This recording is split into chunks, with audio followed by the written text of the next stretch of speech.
ராமேஸ்வரத்தில் கனமழை கொட்டிய நிலையில் குடியிருப்புகளை வெள்ளம் சூழ்ந்ததால் பொதுமக்கள் கடும் அவதிக்காளாகியிருக்கின்றனர். ராமநாதபுரம் மாவட்டம் ராமேஸ்வரத்தில் மேக வெடிப்பு காரணமாக நேற்று 44 சென்டிமீட்டர் அளவிற்கு மழை கொட்டியது. இதேபோன்று தங்கச்சி மடத்திலும் 34 சென்டிமீட்டர், பாம்பனில் 28 சென்டிமீட்டர் அளவிற்கு மழை பதிவானது.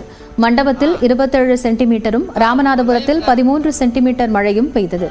இந்நிலையில் குடியிருப்புகளை வெள்ளம் சூழ்ந்ததால் பொதுமக்கள் வீடுகளை விட்டு வெளியே வர முடியாத நிலை காணப்படுகிறது.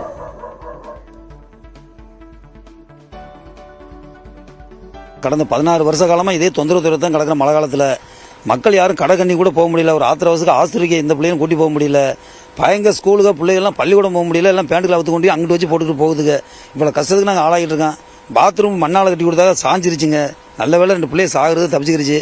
நேற்று ஒரு வீடு விழுந்துருச்சு. இப்படியே காலத்துக்கு கஷ்டப்பட்டுக்கிட்டே இருக்கிறான். வர்றாங்க, பார்க்குறாங்க, போகிறாங்க, எந்த ஒரு இதுவுமே இல்லை. ரொம்ப சிரமமா இருக்கு. சமையல்லாம் பண்ண முடியல. சாப்பாட்டுக்கு ரொம்ப சிரமம் தான்.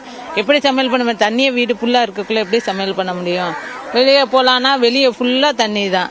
அதனால ரொம்ப சிரமமா இருக்கு. அங்க ஒரு கம்மா இருக்கு, அதை வெட்டி இங்கிட்டு தண்ணி விட்டுறாங்க. அங்கிட்டு இருந்து தண்ணி எங்கே திறந்து விட்டுறாங்க. அதனால எங்க ஏரியா மட்டுமே தண்ணிக்குள்ள இருக்கு.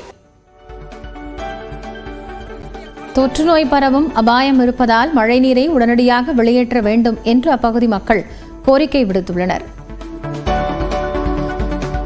இந்நிலையில் ராமநாதபுரம் மாவட்டத்தில் மீண்டும் கனமழை பெய்து வருகிறது. குறிப்பாக மண்டபம், அப்துல் கலாம் நினைவிடம், பாம்பன், தங்கச்சி மடம், அக்காள் மடம், ராமேஸ்வரம் உள்ளிட்ட பகுதிகளில் கனமழை பெய்கிறது.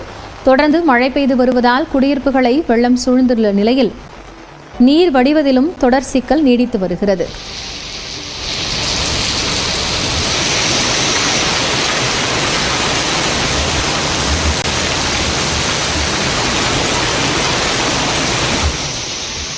இதேபோன்று தூத்துக்குடி மாவட்டம் திருச்செந்தூரில் தொடர்ந்து மழை பெய்து வரும் நிலையில் சாலைகளில் தேங்கிய மழைநீரால் பொதுமக்கள் அவதியடைந்தனர். குறிப்பாக குமராபுரம், முத்துநகர், குறிஞ்சி நகர், ராஜீவ் கண்ணா நகர் சாலைகளில் மழைநீர் தேங்கி நிற்கிறது. மேலும் வடக்கு ரத வீதிகளில் மழைநீருடன் கழிவுநீரும் கலந்துள்ளதால் பொதுமக்கள் கடும் அவதிக்காளாகியிருக்கின்றனர்.